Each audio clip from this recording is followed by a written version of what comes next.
Diyan, magandang umaga. Nandito tayo ngayon sa EDSA Cubao, Pailalim. Kumustahin natin ang daloy ng trapiko ngayong Tuesday ng morning. So mga 6:30 na yata ngayon. So napakaluwag dito sa Cubao Ilalim. Suwabe yung biyahe, kahit doon sa mga dinaanan ko suwabe. Medyo maulan pa rin pero at least kahit pa paano mahina-hina na. Wala rin ako nadaan ng baha. So ngayon dito sa EDSA, ayan, medyo maluwag as of 6:30 ng umaga.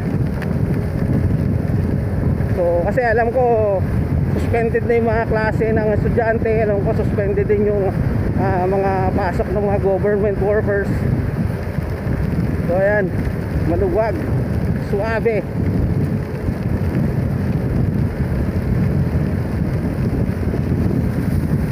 Hanggang dito.